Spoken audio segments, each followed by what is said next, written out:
Alléluia. Que Dieu vous bénisse. Nous sommes encore venus ce matin pour parler de la part de Dieu. Avant que nous puissions lire la parole, nous allons chanter puis prier. Après, nous allons lire la parole. Yesu azali yawa, Yesu azali yawa, Yesu azali yawa, nabiso. Yesu azali yawa, Yesu azali yawa, Yesu azali yawa, nabiemba ya solo, haleluya, haleluya, haleluya, oh Yesu elonga nanga, haleluya, Alléluia, Alléluia, Yesu. Biso tokomona Yesu kitoko tosaye. Biso tokomona ye na lola. Biso tokomona Yesu kitoko tosaye. Biso tokomona ye na Wizali ya solo, Alleluia, Alleluia, Alleluia, oh Yesu elonga nanga, Alleluia,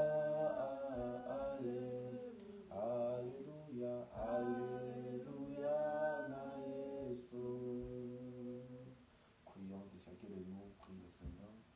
Seigneur Jésus, nous te remercions encore ce matin pour ces privilèges que tu nous as donnés, Seigneur, ce matin.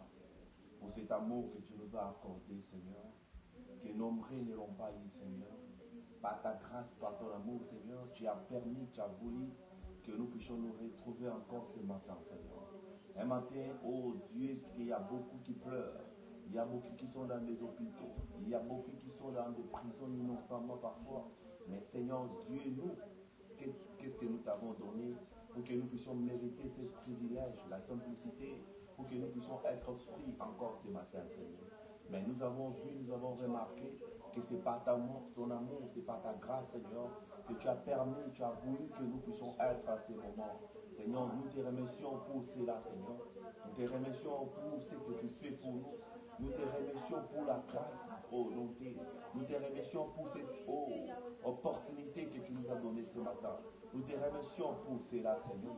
Que ton nom soit béni, que ton nom soit glorifié. Parce qu'il y a eu nombreux, Seigneur, à qui on avait passé la nuit ensemble. Mais ce matin, ils ne sont pas réveillés, Seigneur. Oh Dieu, si nous pouvons voir cela, nous comprendrons, Seigneur, que toi, tu es le Dieu Tout-Puissant. Tu es l'incomparable. Seigneur, ton amour, Seigneur, a voulu que nous soyons ce que nous sommes ce matin. Voilà pourquoi, Seigneur, nous te dédions notre culte de ce matin dans tes mains. Que tu sois au milieu de nous, Père. Que tu puisses, vivre au milieu de nous. Que ton onction, ton esprit soit au milieu de nous. Nous chassons des lois, Père. Tout esprit qui ne confesse pas ton nom. Tout esprit satanique. Tout esprit diabolique. Tout esprit des envoûtements. Tout esprit, oh Dieu, qui ne confesse pas ton nom. Seigneur, que cela soit nul sans effet au nom de Jésus. Nous voulons que toi, Dieu, Père, que tu puisses, oh Seigneur, être au centre de notre culte. Seigneur, nous t'invitons d'être au milieu de nous. Parce que tu as dit, Seigneur, là où toi tu es, il y a l'absence totale de l'ennemi. Alors nous croyons, Seigneur, oh Dieu, si toi tu es ici, il n'y a pas l'ennemi, Seigneur. Merci pour ces moments bénis. Merci pour ce matin béni. Merci pour cette grâce. Merci pour ton amour. Merci pour ce que tu fais. Nous te remercions pour cela. Maintenant, nous voulons lire ta parole, Seigneur. Viens au centre de notre lecture, que tu sois au large de Jésus-Christ. Amen. Nous allons prendre nos Bibles.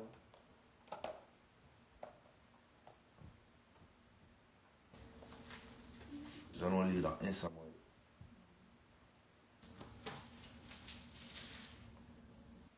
1 Samuel, le verset 17. Nous allons commencer dans les premiers versets jusqu'à 50, nous allons commencer à sauter. Parce que c'est une histoire qui a été passée. 1 Samuel 17, depuis le premier verset. Nous lisons au nom de Jésus. Les Philistins réunirent leur armée pour faire la guerre. Et ils se rassemblèrent à Soko, qui appartient à Juda. Ils campèrent entre Soko et Azekah, à Éphèse d'Aman. Saul et les hommes d'Israël se rassemblèrent aussi. Ils campèrent dans la vallée de Térébites. Et ils se mirent en ordre de bataille contre les Philistins. Les Philistins étaient vers la montagne d'un côté, et Israël était vers la montagne de l'autre côté. La vallée les séparait. Un homme sortit alors du camp des Philistins s'avança entre les deux armées. Il s'est nommé Goliath. Il était Gath. Il avait une taille de 6 coudées et un appât. Sur sa tête était un casque vert. Il portait une cuirasse à laquelle du poids de 5000 siècles d'airain. Il avait aux jambes une armure d'airain et un chavelot d'airain entre les épaules.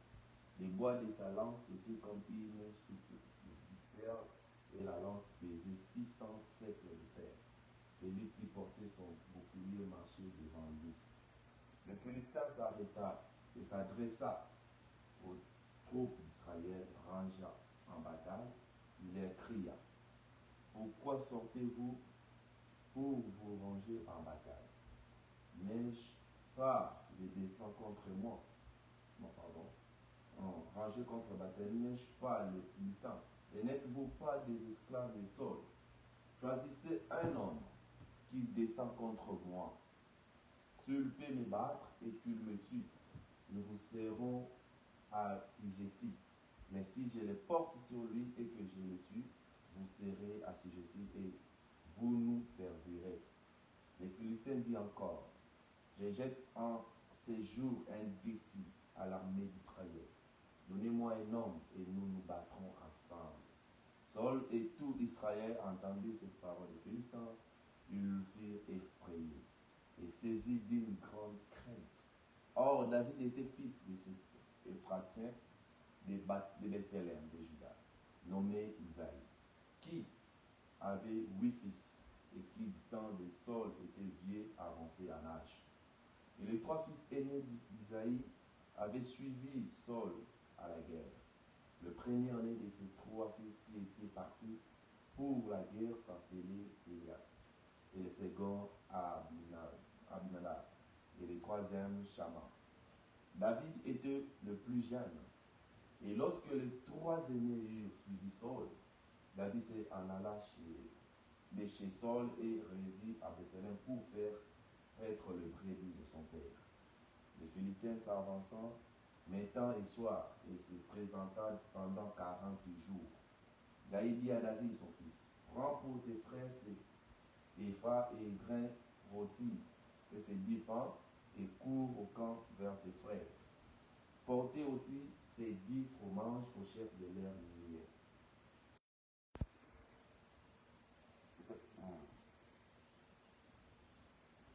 Je porte bien. Les Philistins se formèrent en bataille, armée contre armée. David remit l'objet qu'il portait entre les mains d'Ardian, du bagage, et courut vers les rangs de l'armée. Aussitôt arrivé, il demanda à ses frères comment ils se portent. Tandis qu'il parlait avec eux, voici le Philistin Gath, nommé Goliath, s'avançant entre les 2 armées. Hors de ces rangs des Philistins, il tint le même discours que précédemment. Et David les entendit. Et la vie de cet homme, tous ceux qui d'Israël s'enfuirent devant lui et furent saisis d'une grande crainte. Chacun disait: avez-vous vu s'avancer cet homme? C'est pour jeter à Israël un défi qu'il s'est avancé. Si quelqu'un le tue, le roi lui comblera des richesses et il lui donnera sa fille et il franchira la maison de son père en Israël. David dit aux hommes qui se trouvaient près de lui: que ferait-on à celui qui tuera ces Philistins et qui ôtera l'opprobre des dessus d'Israël? Qui est donc ces Philistins, cet incirconcis, pour insulter l'armée du Dieu vivant? Le peuple répandant les mêmes choses lui dit: C'est ainsi que l'on fera à celui qui le tuera. Eliab, son frère aîné, il a mal fait que tu as descendu. David répondit, qu'ai-je donc fait? Ne puis-je pas parler ainsi? Et il s'est détournant de lui pour s'adresser à un autre. Et fit. David, lorsqu'il entendit les paroles prononcées par David, en les répétant devant Saul, qui le fit chercher. David dit à Saul que personne ne se décourage à cause de ces Philistins. Ton serviteur ira se battre avec lui. Saul dit à David, tu ne peux pas aller te battre avec ces Philistins, car tu es un enfant. Il est un homme de guerre dès sa jeunesse. David dit à Saul, ton serviteur faisait paître le brebis de son père. Et quand un lion ou un ours venait enlever une des troupeaux, je courais après lui. Je le frappa et j'arracha la brebis de sa gueule. S'il adressait contre moi, je le saisis par la gorge et je le frappais et je le tuais. C'est ainsi que ton serviteur a terrassé le lion et l'ours. Il lui lancera du Philistin de cet incirconcis, comme de l'un d'eux, car il a insulté l'armée de Dieu vivant. David dit encore, l'Éternel qui m'a délivré de la griffe du lion et de la patte de l'ours, me délivrera aussi de la main de ces Philistins. Et Saul dit à David, va, que l'Éternel soit avec toi. Amen. J'aimerais d'abord s'arrêter ici. Amen. C'était ce qui a été passé à l'époque d'Israël. Amen. David était un petit jeune. Lui prenait soin des brebis de ses parents. Amen. Il n'a jamais été formé pour faire la guerre. Il a été formé pour être dans la brousse. Amen. Mais regardez, un jour, il est passé par une expérience avec Dieu. Amen. Tellement qu'il a été loin par un prophète. Alors un jour, un lion est venu pour terrasser les troupeaux, terrasser le brebis de son père. David avait poursuivi ce lion et il l'avait tué. Maintenant, je vais parler sur un petit sujet, la peur. La peur ne nous amènera jamais à notre destinée. La peur ne vous amènera jamais à voir votre promesse. La peur ne vous amènera jamais à avancer. La peur vous rendra toujours stérile. Il ne vous fera jamais avancer parce que vous avez la peur. Mais quelqu'un qui n'a pas la peur, il sait là où il se tient. Il sait qui il a peur, cette personne n'a pas peur. Peu importe ce qui peut lui arriver, s'il sait que c'est la volonté de Dieu, cette personne avancera. Amen. Alors, les grands frères, et Saul et tout le monde, ils avaient peur de Goliath. Pourquoi? Parce que la Bible a décrit qui était Goliath. Il a montré sa capacité. Il a montré ses muscles, comment il était fort. Goliath n'était pas un homme à faire de blagues avec lui. Il pouvait te prendre par le doigt et te tuer directement. Et tout le monde était peur de lui. Tout le monde ne pouvait pas se parler quand Goliath parlait. Amen. Alors David, son père lui avait juste envoyé pour amener des choses à ses frères. David n'était pas parti pour aller bagarrer. David n'avait même pas ça dans sa tête. David ne pouvait même pas se tenir devant Goliath. Mais regardez bien l'histoire. Quand David est parti pour voir ses frères, il les a amenés des choses à manger. Quand David est arrivé à l'endroit prescrit, maintenant, ils ont entendu un homme. Cet homme-là, s'il parlait peut-être de bagarre, tout simplement, David n'allait rien avoir avec lui. Mais le problème remarqué, quand David a entendu que cet homme a commencé à insulter le Dieu d'Israël, c'est là où David s'est révolté. Il s'est dit, mais qu'est-ce qu'il y a? Mais qui est cet homme qui peut insulter toute une armée d'Israël? Commencer à insulter le Dieu vivant. Amen. Comment cet homme peut oser injurer un Dieu qui a créé le ciel et la terre? C'est par là que David a eu la bonne face. Amen. Il s'est posé beaucoup de questions. Il a dit, mais c'est qui cet homme qui insulte le Dieu d'Israël? Amen. Parce que David, il avait passé un bon moment à capacité. Comment il agit, comment il fait des choses. Mais David n'a pas regardé à tout ce que la Bible a décrit pour Goliath. David a regardé à celui qui lui avait appelé. Amen. David, il s'est tenu bon. Il a dit, mais cet homme qui insulte les dieux d'Israël, il doit d'abord aussi me tuer. Amen. Parce qu'il avait passé un très très bon moment. Il commençait, quand il est parti voir Saul, Saul n'avait pas confiance en lui. Pourquoi? Parce que sa taille ne correspondait pas à Goliath. Amen. Les gens disent, comment ce petit homme ici peut se faire face à Goliath, tandis que ses grands frères, ses aînés sont là, ils n'ont même pas eu à prononcer un mot. Amen. Non, l'expérience que Dieu fait avec nous, c'est individuel. Dieu ne traite pas avec toute une humanité. Dieu traite avec l'individualité. Dieu traite avec une personne. Quand Dieu vient dans la famille, il peut traiter avec une personne au nombre de 5 personnes. Dieu donne sa confiance à cet homme-là. Et David, quand il a commencé à avancer, il a dit non, moi je dois faire face à cette personne. Son grand frère lui-même commence à même à décourager David. Commence à dire non, non, non, toi tu ne peux pas. Moi, ton grand frère qui suis là, je n'ai même pas eu cette audace de parler avec cet homme. Comment toi, tu dois venir parler? Amen. David a dit non. À cause de Dieu vivant, je ferai face à cet homme. Amen. Amen. Donc la paix, si vous avez la paix, si David aussi avait la paix, n'allait pas s'effronter contre Goliath. Et Goliath devait faire à terre tout Israël. Pourquoi? Parce qu'ils avaient eu peur de ces micros. Amen. Dans la vie humaine, lorsque vous voulez faire quelque chose et que vous vous sentez que vous êtes dans la volonté de Dieu, peu importe ce qui peut vous coûter, Dieu prendra soin. Amen. Alors David, les gens voyaient comment David pouvait mourir. Mais David, il savait qu'il a pris la position pour Dieu. Alors quand il a pris la position pour Dieu, il savait que Dieu viendra en aide. Amen. Prenons d'abord un exemple des enfants hébreux. Les enfants hébreux, on devait les jeter dans la fournaise ardente. Amen. Parce qu'à l'époque-là, ils ne devraient pas adorer un autre Dieu. Ils devaient s'agenouiller devant les rois. Mais eux, ils savaient bien que dans la Bible, il dit, tous genoux fléchissent au nom de Jésus. Donc, ils devaient se fléchir devant les dieux. Ils ne devaient pas se fléchir devant un homme. Alors, pour eux, ça allait être quelque chose de très compliqué pour eux.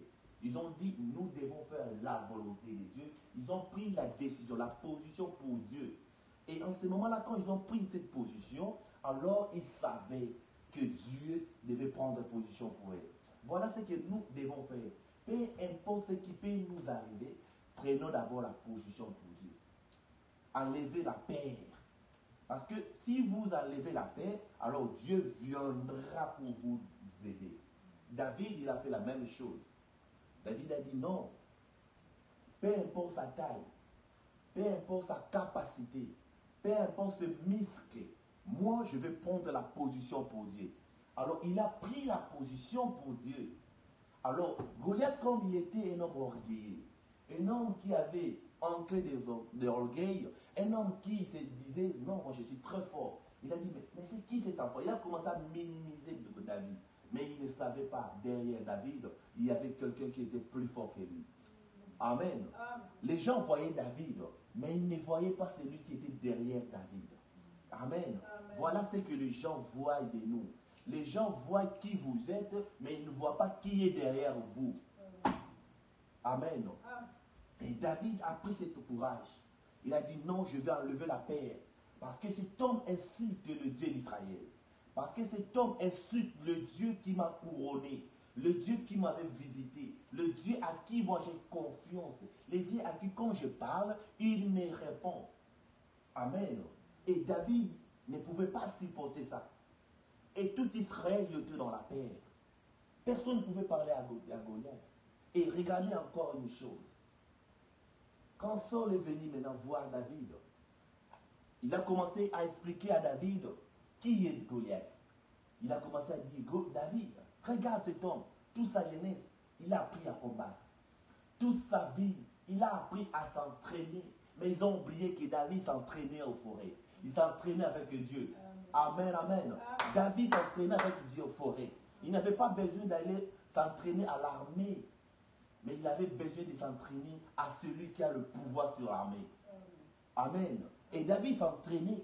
Quand il a commencé à s'entraîner, il s'entraînait à cacher. C'est pourquoi j'aime bien mon mot. Les pasteurs à tout cas se disent, cache-toi. Bombana. C'est lui qui se cache. Il voit tout ce que vous vous préparez. David s'était caché avec l'Éternel. Et les gens ne savaient pas que David avait déjà une expérience expérimentée avec Dieu. Et Saul a commencé à parler à David. Tu vois, toi tu es un enfant. Regarde Goliath. Il a beaucoup de choses, de munitions pour se combattre. Il faut porter les cuirasses, il faut porter ses lances, il faut porter tout ce qu'il faut. David a porté, il a pris tout ce que le monde pouvait lui dire. Quand David a porté ça, il trouve que ce n'était pas ça sa nature. Il dit non, non, non, je n'arrive pas. Je ne suis pas préparé à combattre avec ça. Moi, je suis préparé à combattre avec le nom de l'Éternel. Amen, amen. Et David, quand il a porté tout ça, il essaie un peu d'avancer. Il trouve que le péché lui retire encore. David, il veut encore avancer. Il trouve que les mensonges lui retiennent encore. Il veut avancer. Tout ce que le monde là lui retient encore. Il dit non, j'ai déjà quitté cette terre ici. Moi, je suis allé quelque part. Il faut que je puisse combattre avec le nom de l'Éternel. Amen, amen. Alors David, il a dit non, débarrassez-moi de toutes ces choses. Je n'en ai pas besoin. Une fois, j'ai déjà trompé, l'Éternel m'avait pardonné. Une fois, j'avais déjà fait ceci, l'Éternel m'avait pardonné. Je n'aimerais pas retourner encore à cette vie-là. Je m'aimerais avancer avec Dieu. Amen. David a enlevé tout ce que Saul lui avait donné. David a pris seulement 5 pierres. Il avait dans sa judiciaire tous les témoignages de sa vie. Nous devons garder dans nos judiciaires les témoignages dans nos vies. Amen. Et David a commencé à rencontrer l'histoire à Saul. Saul a dit, mais qu'est-ce que tu dois faire, David? Goliath, ce n'est pas un homme. Goliath est un monstre. Goliath, ce n'est pas n'importe qui. Regarde comment il mesure. Regarde sa poitrine. Regarde comment il est. Regarde comment il est musclé. Il peut te tuer dans une minute. Il dit, oh roi, sois béni. Je vais te rencontrer une chose. Il dit, un jour, j'étais dans la forêt. J'ai protégé les brebis de mon père. Un ours est venu. Quand un ours est venu, je lui ai poursuivi. Et quand je l'ai poursuivi, je lui ai racheté dans ma main et je lui ai dit, Saul dit quoi? Il dit, attends, ce n'est pas encore fini. Un autre jour, un lion est venu. Quand le lion est venu, je le suis attrapé et j'ai terrassé et je lui ai tué. Il dit quoi? Il dit, le même Dieu qui m'avait délivré de cet lion et de ces pattes de l'ours, le même Dieu me délivrera. Oh, devant cet homme incirconcis. David a insulté, il est incirconcis. Pourquoi? C'est parce qu'il a touché à la personne qu'il ne pouvait pas toucher. Il a touché au Dieu d'Israël. Le Dieu qui répondait par le fait. Le Dieu qui a fait marcher les enfants d'Israël dans la mer Rouge. Il a dit, cet homme ne peut jamais inciter mon Dieu devant moi. David a enlevé la paix. Alors Saul a regardé son témoignage. Saul a regardé tout ce qu'il lui a dit. Il dit, va, que l'Éternel soit avec toi. Amen, amen. Pourquoi? Parce qu'il avait pris la position pour Dieu. À chaque fois quand vous prenez la position pour Dieu, Dieu prendra position pour vous. Peu importe ce qui peut vous coûter, peu importe la mort ou la vie, si vous prenez la position pour Dieu, Dieu prendra position pour vous. Amen. Comme madame dit quelque part dans la prédication, dans la décision, il dit, Dieu attend quelqu'un qui se déplace seulement quand Dieu, l'Esprit lui dit de se déplacer. Ce que nous devons faire, c'est atteindre la volonté de Dieu. Quand Dieu vous dit, faites quelque chose, faites-le. Le monde doit vous emballer des choses, doit vous mettre des choses. Mais si c'est la volonté de Dieu, Dieu prendra soin de vous. Amen. Alors, Israël, ils ont eu maintenant ce courage. Quand David s'est dit, moi je dois me battre. Voilà encore cette histoire. David a pris 5 pierres. Tandis que Goliath avait toutes sortes de couteaux. Toutes sortes de choses qui pouvaient lui aider à ne pas tomber sur quelque chose. Mais David a pris 5 pierres. Et 5 pierres-là montraient Jésus. Le nom de Jésus. Le nom de Jésus est si doux. Le nom de Jésus est si doux. Le nom qui nous délivrera. Le nom qui nous donne de l'espoir. Le nom qui nous donne l'assurance. Le nom qui nous donne l'espoir de vivre contre les attaques. Et David a marché avec ce nom de Jésus. Et David, quand il a commencé à marcher avec le nom de Jésus, il était trop sûr que le même Dieu qui lui avait aidé, pendant que Lion était venu, le même Dieu-là lui aidera encore le même jour-là. L'expérience que vous passez avec Dieu, n'ayez pas peur un jour, même si quelque chose vous arrive. N'ayez pas la honte de prendre Dieu au mot. N'ayez pas la honte de prendre la position pour Dieu, peu importe votre état de la faiblesse.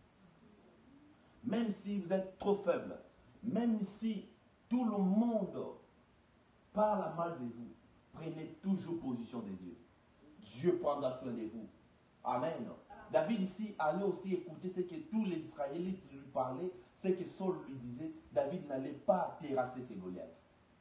David n'allait pas toucher à ses Goliaths. On ne touche pas au Dieu d'Israël. On ne touche pas à ce que moi je crois. On ne touche pas à mon Dieu. Si tu touches à mon Dieu, tu touches ma personne. Amen. Et quand David a pris cette position, il a commencé à prendre ses lances. Il a tiré. Regardez encore. David, il était vraiment petit. Il était vraiment court. Mais posez-vous la question. Goliath qui est mesuré de mètres, comment la lance là pouvait aller jusqu'au front de Goliath? Dieu dirige ce que les enfants de Dieu touchent. Amen. David avait tiré. Ce que David avait tiré n'avait même pas eu la puissance d'aller jusque-là. Mais Dieu a commencé à diriger cette pierre-là. Il a commencé à diriger le pierre. Il a commencé à diriger le pierre. Oh mon Dieu, je ne crois même pas que c'était le pierre. C'était le doigt de Dieu qui est entré dans le front de Goliath. Quand ça était entré, et Goliath est tombé. Amen. Donc la paix ne nous amènera jamais à notre prédestination. La paix ne nous amènera jamais à la destination. La paix ne nous amènera jamais à concrétiser nos rêves. La paix ne vous amènera jamais à recevoir la bénédiction. Pourquoi? Parce que quand les gens viendront vous dira, tu as vu ce que tu avais fait l'autre fois. Tu as vu ce que tu avais fait autre jour. Tu as vu ce que tu avais fait autrefois. Et quand tu commenceras à voir la paix, ça ne te poussera jamais à aller t'accrocher avec Dieu. Amen. Voilà ce que la paix cherche à détruire notre foi. La paix est l'ennemi de la foi. La paix vient bloquer votre foi. La paix vient bloquer votre bénédiction à la concrétisation. La paix vous fera toujours croire que vous êtes toujours dans le péché. La paix vous fera croire que Dieu ne vous aime pas. La paix vous fera croire que Dieu vous a abandonné. La paix vous fera croire que Dieu n'a plus besoin de vous. La paix vous fera croire que vous êtes moins que rien. La paix vous fera croire que vous, Dieu ne vous a jamais choisi. La paix vous fera croire que vous êtes rien devant les hommes.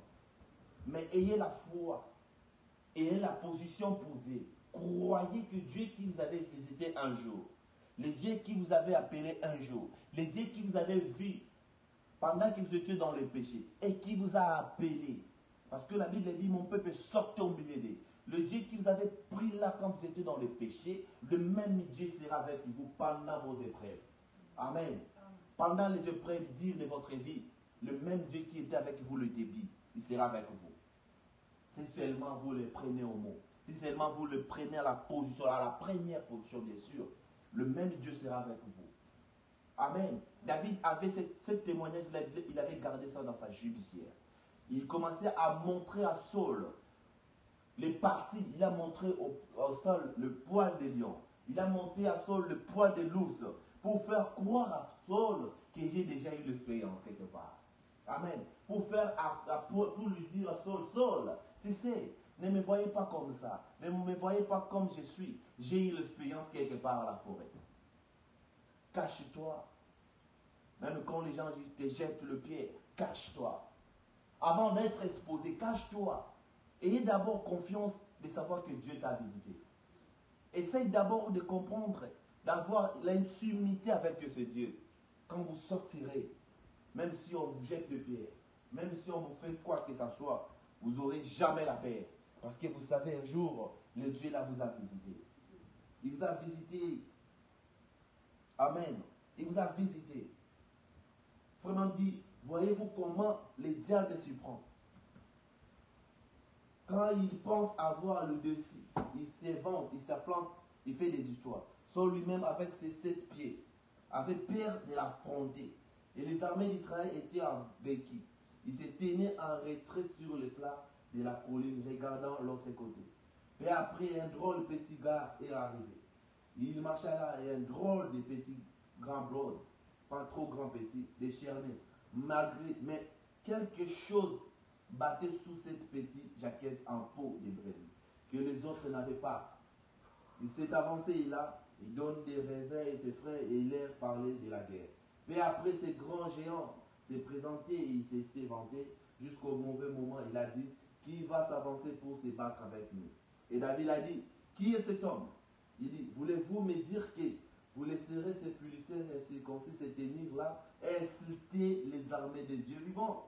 Pouvons-nous avoir quelqu'un pour se tenir là et témoigner de puissance de Dieu? Et tous avaient peur. Il dit, je vais y aller. Frère Madame dit, j'aime ce courage-là. Je vais y aller. Amen. Voilà le mot qui convient. Je vais y aller. Je vais aller fronter cette personne. Je vais aller savoir qui il est. Amen. Je vais y aller. Il dit, je vais y aller. Il dit, j'aime bien ce courage. Dieu aime les gens qui sont courageux. Dieu n'aime pas le peureux. Dieu aime le courageux. Qui doivent risquer leur vie pour Christ. Qui vont risquer leur vie pour Dieu en prenant Dieu au mot. Dieu aime ces courageux-là. Lorsque vous dites que je vais faire ce que Dieu m'a dit, la volonté parfaite de Dieu, Dieu aime ce genre de personnes. Dieu n'aime pas le péret. Dieu n'aime pas des gens qui sont chauds, froids. Dieu aime une personne qui a une position exacte pour que lui vienne en aide. Lorsque vous vous dites vous êtes chaud, vous êtes froid, Dieu ne se voit pas où il peut vous aider. Soit vous êtes chrétien, soit vous n'êtes pas chrétien. Soyez une personne, choisissez une place, alors à ce moment-là, Dieu viendra maintenant. Il dit, j'aime bien, je vais y aller. Amen. Il devrait aller pourquoi? Pour affronter l'ennemi. Il dit, ces grands géants, c'est pour ça, il dit, je vais y aller. Et le Philistin s'est commencé à tenir et insulter les armées de l'Éternel. Il dit, je vais y aller. J'aime ce courage-là, je vais y aller. Laissez-moi me battre avec lui. Eh bien, il s'est avancé. On l'a amené auprès de Saul. Et Saul l'a dit, eh bien, cet homme-là est un guerrier depuis sa naissance, depuis son enfance. Regarde, alléluia, il dit, j'aime ça ainsi même. David a dit, regarde, ton serviteur Saul. Le Seigneur m'a permis de tuer un ours avec cette fronde. Il m'a permis d'arracher un chevreau de la gueule de lion. Et je le tuai. Je l'ai saisi par la barbe et je lui ai arraché. Je suis un témoin. Alléluia. Il avait été saisi par la barbe et je lui ai arraché. Je suis un témoin. Il dit quelque part. Il a vu quelque chose. Il avait prouvé à la puissance de Dieu et il était un témoin. C'est ce dont nous avons besoin aujourd'hui. C'est davantage de courager. C'est vrai. Oui, il a dit, je suis témoin de ce dont je parle. C'est dont l'Église de Dieu vivant a besoin aujourd'hui. C'est d'un témoin qui a été dans un endroit, qui a vu quelque chose et qui sait de quoi il parle. C'est ce que nous avons besoin aujourd'hui, de voir un témoin qui était quelque part et il sait de quoi il parle. David, il était un témoin. Donc, il savait de quoi il parlait parce qu'il a passé par une expérience à l'autre. Amen. Nous avons besoin de ces genres de personnes. Des gens, des vrais témoins, quand vous dites quelque chose, il sait de quoi il parle. Un jour, si Dieu m'avait visité, il vient vous dire, frère, peu importe ce qui m'arrive, peu importe quoi, je sais que Dieu m'avait visité un jour, le Dieu là m'a appelé, je les servirai toute ma vie. Nous avons besoin de ces gens-là aujourd'hui. On n'a pas besoin des gens qui viennent seulement, vous les voyez comme ça, ils n'ont même pas l'expérience. Et cette personne-là, il peut aussi vous moquer de vous. Soyez calme. Soyez calme. Si le Dieu qui vous a visité un jour, il vous visitera toujours. Amen. Seulement que si vous prenez vous prenez un temps avec lui, vous lui donnez toute votre force, vous lui donnez toute votre énergie, peu importe ce qui vous arrive, vous savez un jour Dieu viendra, il vous aidera toujours. Frère Manon dit, voilà le problème aujourd'hui dans l'église. Il dit, voilà les problèmes dans l'église aujourd'hui. Dieu vous appelle. Il veut vous donner son don après don. La puissance après puissance. Grâce après grâce. Mais vous vous organisez. Je ne peux pas donc aller plus loin. car l'Église ne me les permettra pas. Vous voyez, il n'y a pas en Dieu un endroit pour s'arrêter. Il n'y a pas en Dieu un endroit pour s'arrêter. Dieu vous appelle pour vous donner don pour don, grâce pour grâce. Mais vous vous dites, non, si je vais faire ça, l'Église va parler, les gens vont parler de moi. Vraiment, il dit, en Dieu, il n'y a pas quelque endroit pour s'arrêter. Avec Dieu, on avance de gloire en gloire, de succès en succès, de joie en joie. Amen. Avec Dieu, on avance seulement. Avec Dieu, on n'a pas le temps de s'arrêter. On n'a pas le temps de reculer. On a le temps simplement d'avancer. Parce que vous savez que Dieu vous avait appelé. Si Dieu vous a appelé, il ne vous a pas appelé parce que quand vous allez voir le miscade dans la route, vous vous dites, ah non, je ne pourrai pas faire. Dieu avait dit à Moïse de sortir les enfants d'Israël pour les amener à la terre promise. Mais Dieu ne lui avait pas dit que devant eux, il y aura la mer rouge.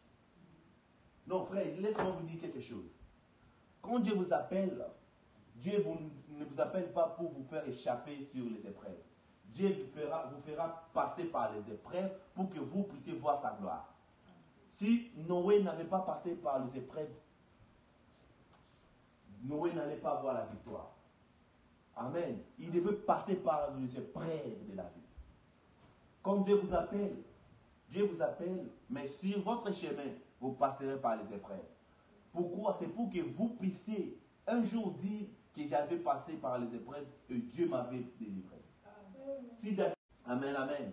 Vos expériences vous permettra à surmonter tout ce qui vous arrivera dans la vie. Si vous ne laissez-moi vous dire la vérité, vous n'aurez jamais un jour votre face devant les épreuves. Vous devez passer par les épreuves pour qu'un jour, même si quelque chose vous arrive, amen, vous allez surmonter cela. Dieu a dit à Moïse, amène mon peuple dans la terre promise.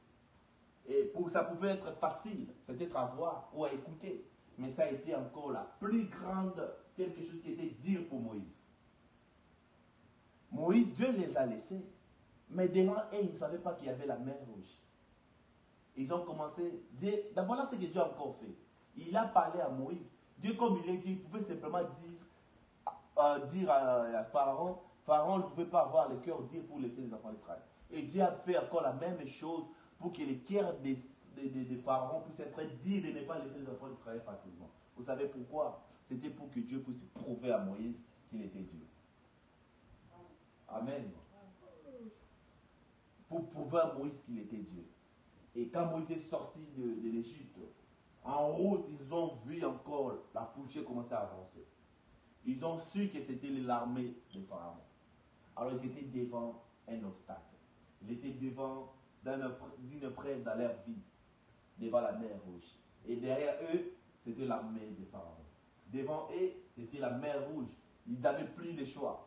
Donc, ils commençaient maintenant à gronder. Si vous voulez lire bien l'histoire, c'est dans Nombre. Dans Nombre 26, vous allez voir cette histoire. Vous allez voir l'histoire de Josué, comment Dieu a parlé maintenant à Josué. Maintenant, je t'ai donné cette responsabilité. Maintenant, ils étaient devant la mer rouge, ils n'avaient pas moyen de passer. Et derrière eux, il y avait l'armée d'Israël qui venait. Et leur mission n'était pas pour simplement parler, c'était de le prendre et de le mettre au sous dans l'esclavage. Alors les enfants d'Israël, ils ont commencé à parler, à se murmurer contre Moïse. On était dans.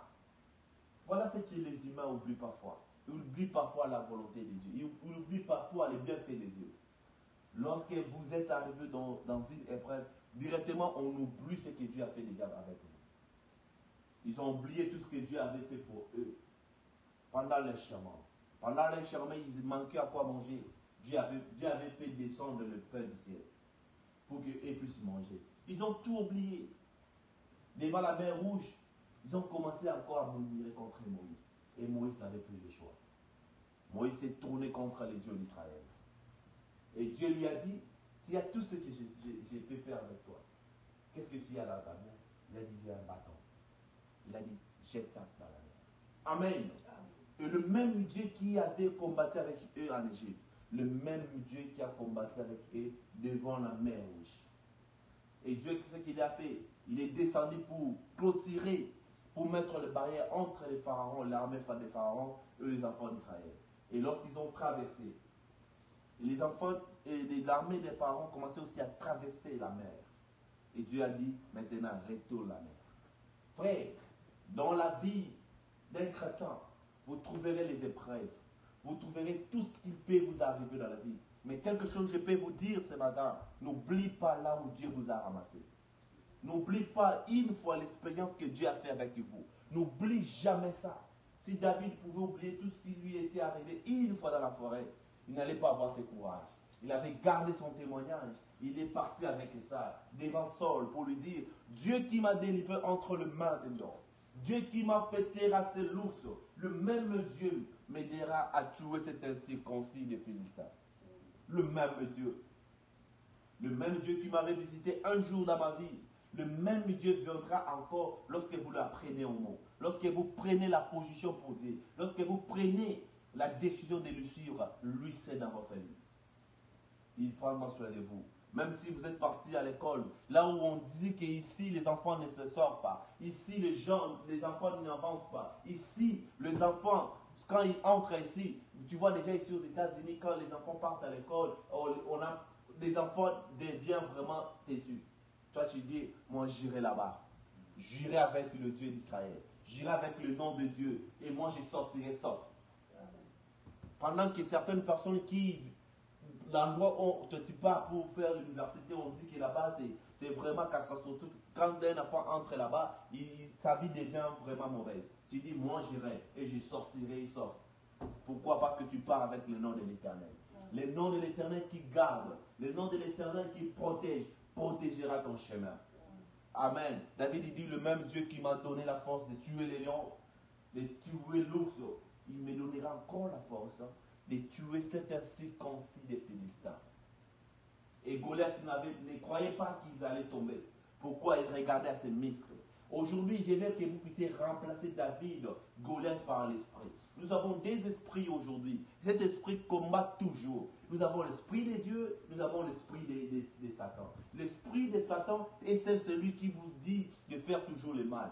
L'esprit de Satan est celle qui vous dit toujours, vous êtes toujours un péché. L'esprit de Satan, c'est celle qui vous dira toujours que vous êtes moins que rien. Mais l'esprit de Dieu vous dira, oh lève-toi, marche, je suis avec toi. Amen. L'esprit de Dieu vous dit, non, je t'ai déjà pardonné. Va, avance, va au fond, va combattre les bons combats.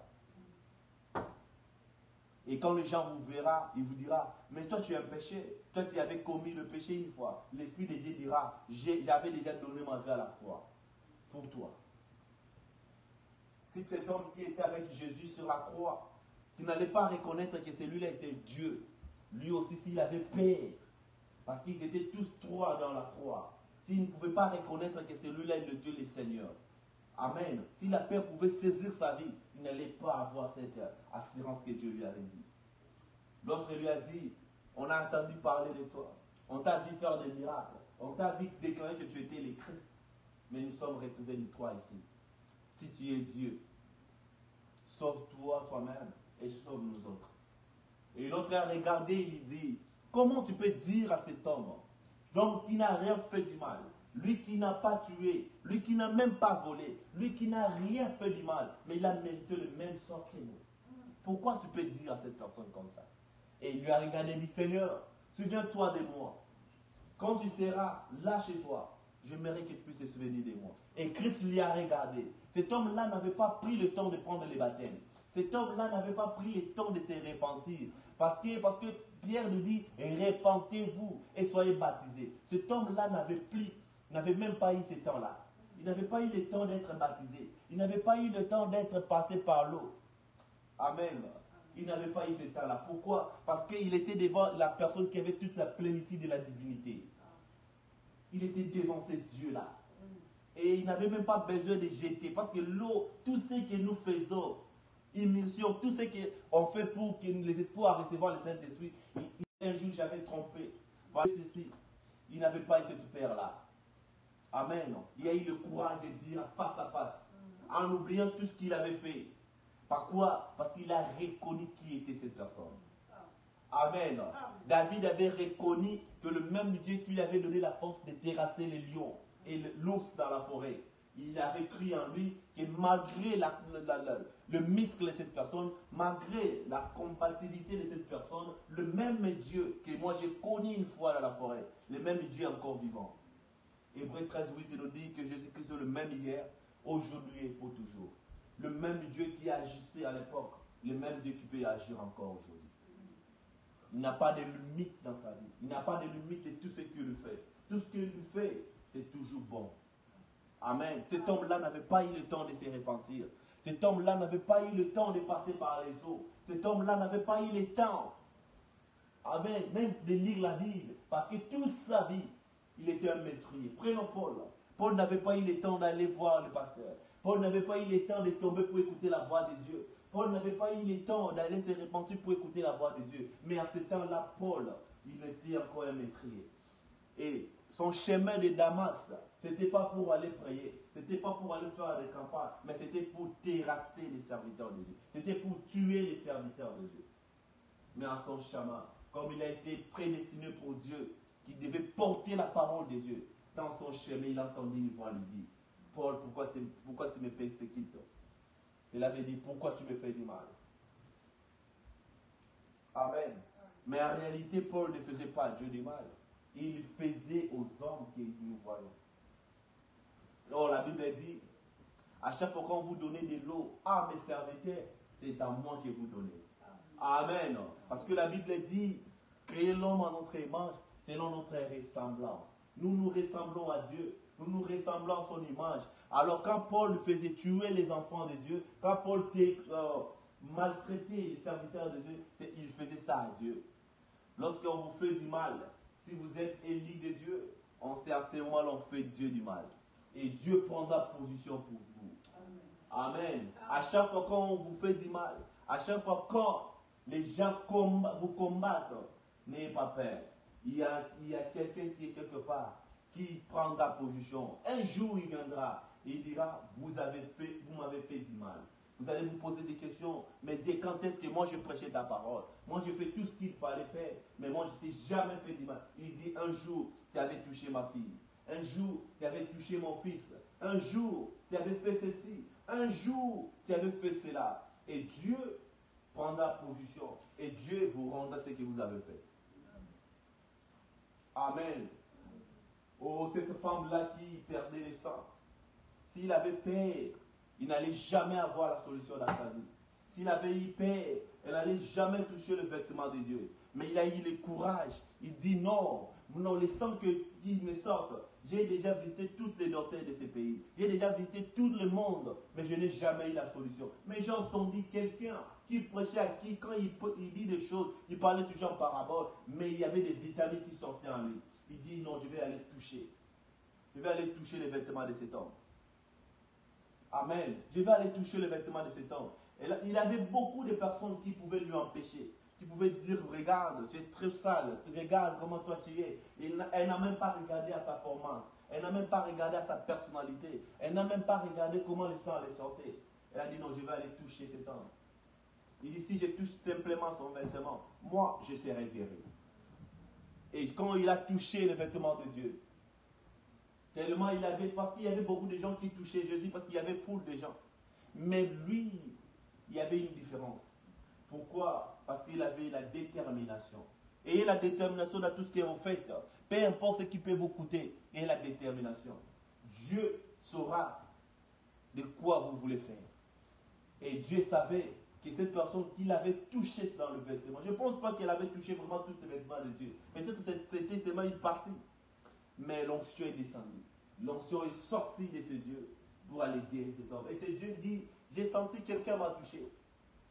Et les disciples commençaient à se poser des questions. Mais il y a beaucoup de gens qui te touchent. Et il dit, non, cette personne qui m'a touché, sa foi mature vers elle. Amen. Ce n'était pas n'importe quelle façon de toucher. Ce n'était pas seulement de venir toucher et puis passer. C'était pour contempler la beauté de la personne. Mais il avait touché parce qu'il avait besoin. Parce qu'il était vraiment avoir la solution à son problème. Vous voulez toucher Jésus? N'allez pas toucher simplement pour aller toucher. Allez toucher avec une détermination. Allez toucher pour votre souci. Allez toucher pour votre problème. Allez toucher Jésus parce que vous voulez qu'il fasse quelque chose de vous. David allait toucher Jésus. Il a touché Jésus en disant, il dit, mais qui est cet homme qui incite le Dieu d'Israël? Il a touché Jésus, il a provoqué Jésus.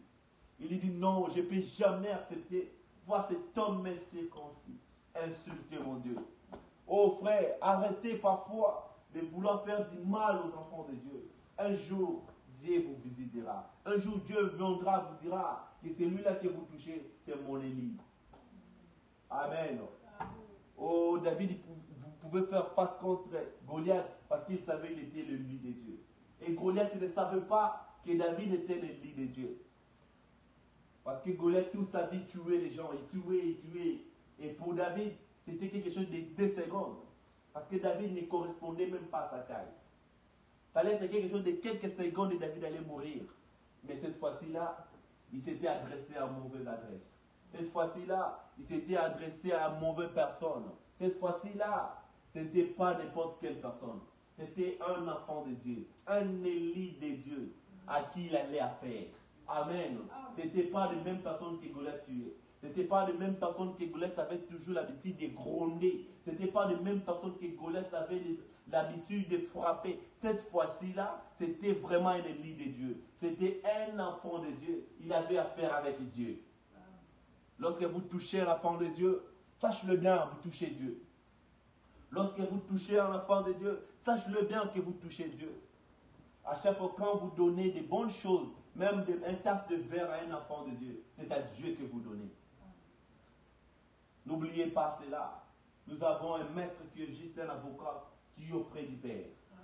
À chaque fois quand on vous fait du mal, un jour on a touché à Job, Dieu a donné la permission à Satan. Il dit, allez toucher Job, allez toucher ses biens, allez toucher sa santé. Dieu avait permis, mais Dieu a dit, ne touche pas l'âme. Parce que l'âme de Job avait de l'importance. Dieu ne pouvait jamais perdre cela. Et quand il a touché Job, il a donné à Job la maladie.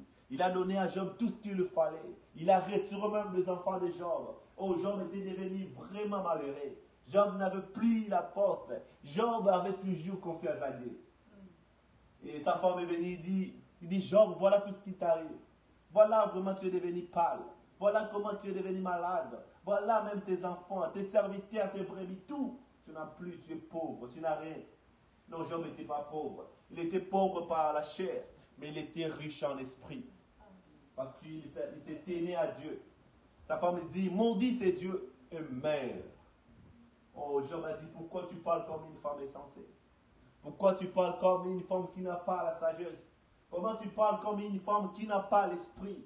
Le Dieu qui m'avait donné, le Dieu qui a repris, que ton nom soit béni. Le Dieu qui m'avait donné, le Dieu qui veut que je puisse avoir cette honte. Peu importe quoi qui m'arrive, le même Dieu qui a permis que cela arrive sur ton chemin, accepte que c'est laquelle. Et crois en Dieu. Croise ta main, accepte la honte, accepte tout ce que les gens disent de toi. Toi, n'abandonne pas Dieu. Job n'a pas abandonné Dieu à cause de ce que sa femme a dit. Elle a dit non, ta maladie, je suis vraiment faible. Je n'arrive plus à te laver à chaque fois. Je n'arrive plus à faire tout ce que je fais pour toi. Tout ce que toi-même tu pouvais faire, moi j'ai commencé à faire. Parfois le travail, parfois les enfants, parfois tout. Je le fais moi-même. Je n'arrive plus, je suis fatigué. Alors j'aimerais que je puisse être libre. Dis, maudit ces dieux-là et meurt. Il dit non. Dieu qui m'avait donné tous ces genres d'enfants. Dieu qui m'avait donné le bien. Dieu qui m'avait béni. S'il a pris ça aujourd'hui, que son nom soit béni. Je sais qu'un jour il le donnera encore. Voilà la position que nous devons prendre. Voilà ce genre de courage que nous devons avoir. Ce matin, j'aimerais te dire, frère, n'oublie pas qu'il y a un Dieu quelque part. N'oublie pas qu'il y a un Dieu qui voit tes soucis. N'oublie pas qu'il y a un Dieu qui voit ton problème. N'oublie pas que Dieu voit des gens qui te combattent. N'oublie pas que Dieu voit tous ces gens-là. Prends position pour Dieu. Prends la position de donner ta vie pour Dieu.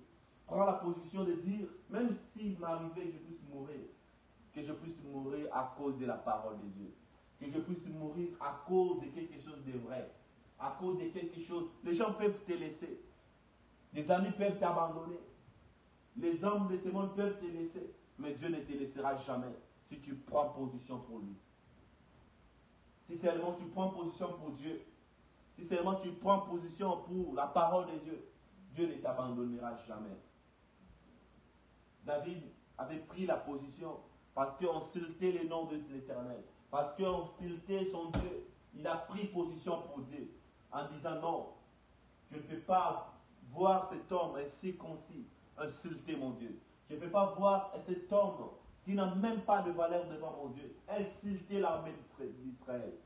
Je ne peux pas voir ça. Je ne peux pas lui mettre ça à cause de courage. Il avait enlevé la paix. La paix, c'est quelque chose qui vous amènera pas toujours dans la chute.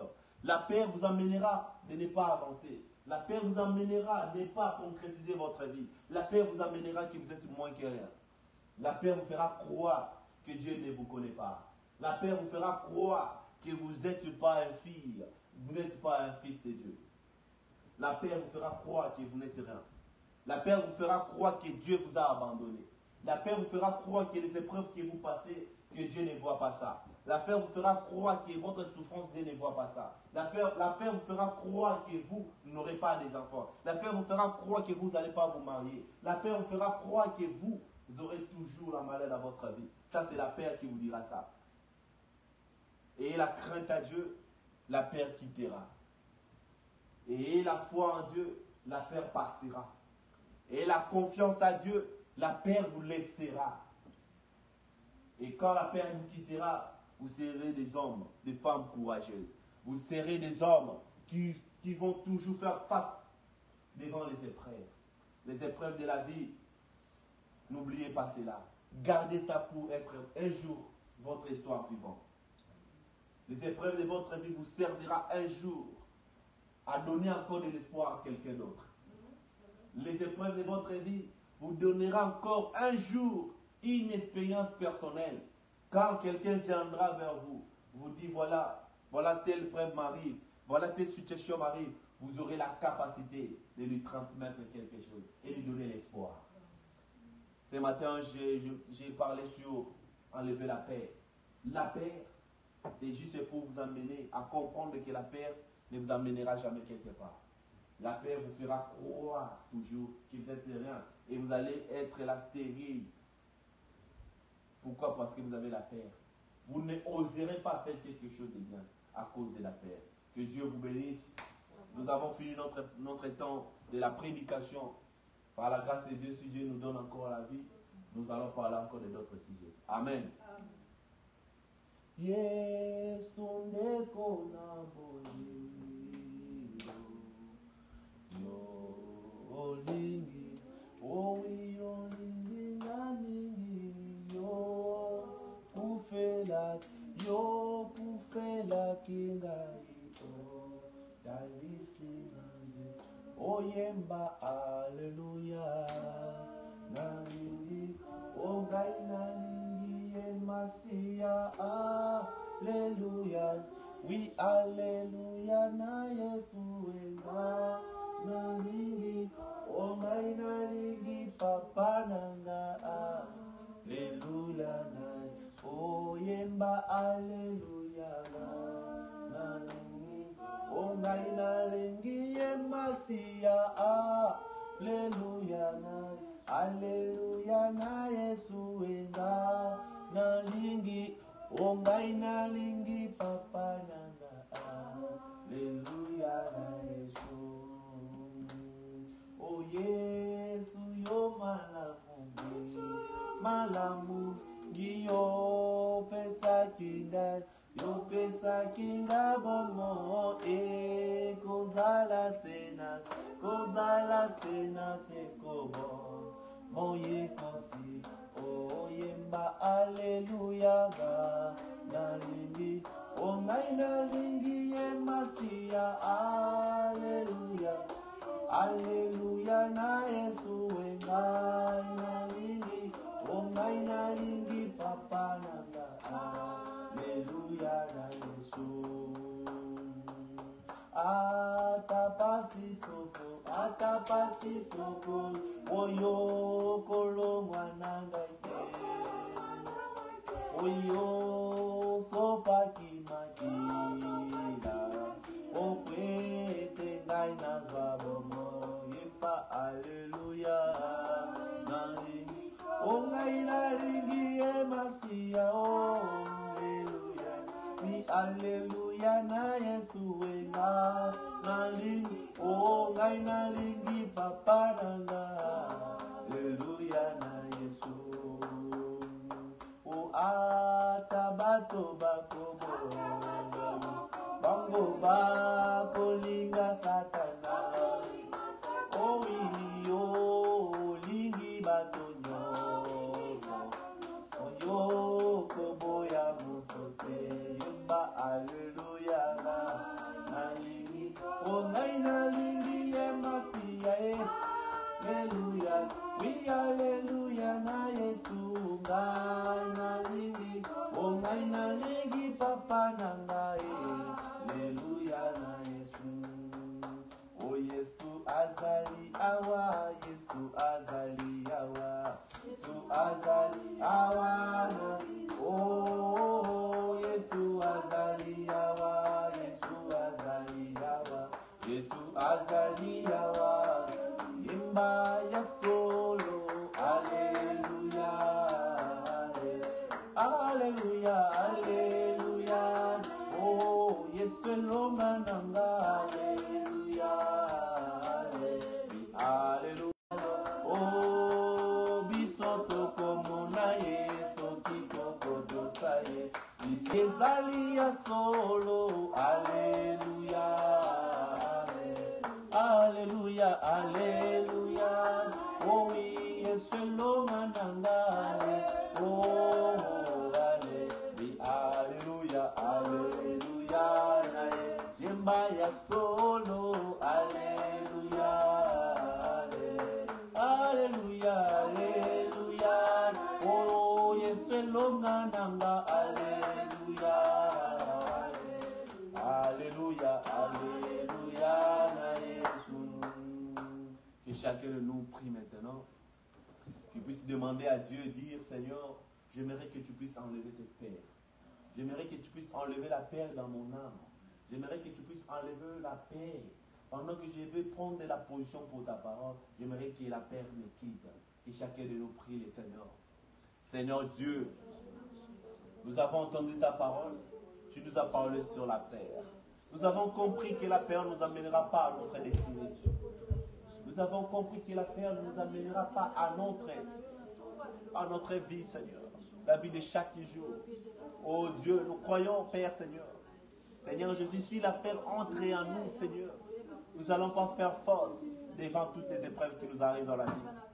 Oh Dieu, Père, si David allait avoir paix dans sa vie, il n'allait pas faire face devant ses Goliaths.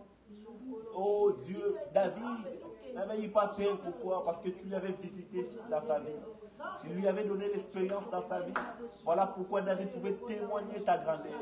Il ne pouvait pas voir quelqu'un insulter les dieux d'Israël. Il ne pouvait pas voir quelqu'un insulter l'armée de Dieu. Ô Père bien-aimé Seigneur, enlève la paix dans mon âme. Enlève la paix dans mon cœur pour que je puisse prendre la position de toi, Père. Parce que la vie nous montrera toujours nos erreurs. La vie nous montrera toujours tout ce qui nous est arrivé. Seigneur, la paix ne m'amènera pas, Seigneur, quelque part.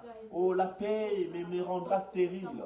La paix me rendra infirme. Mais Seigneur, j'aimerais être courageux. J'aimerais être courageux, Seigneur, à porter cette parole, Seigneur. Partout dans ma vie, si l'occasion est favorable, que je puisse proclamer ta parole, Seigneur. Dieu, enlève la paix à chacun de nous ici. Enlève la paix dans nos âmes. Enlève la paix dans nos cœurs. Parce que Dieu nous a appelés. Oh Dieu, à porter les messages. Parce que si la paix entre, oh Dieu, nous n'avancerons pas.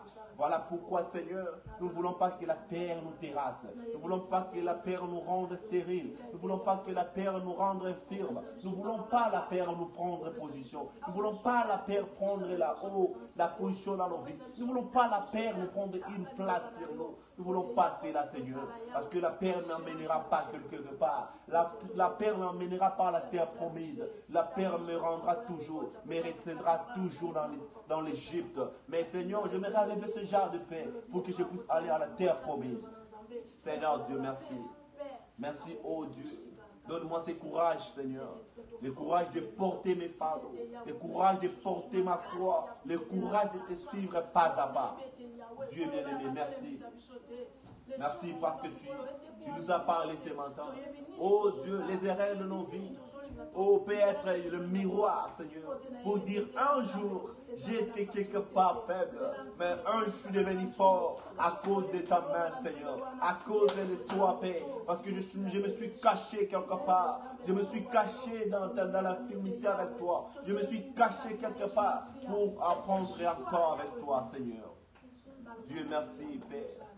Le même Dieu qui a dit à Saul, à Paul, Seigneur, Paul qui était un homme, qui était un homme qui tuait, qui faisait le mal. Il était un métrier. Mais un jour, il a rencontré le Dieu d'Israël. Oh Dieu, tu es le même Dieu qui peut rencontrer chacun de nous.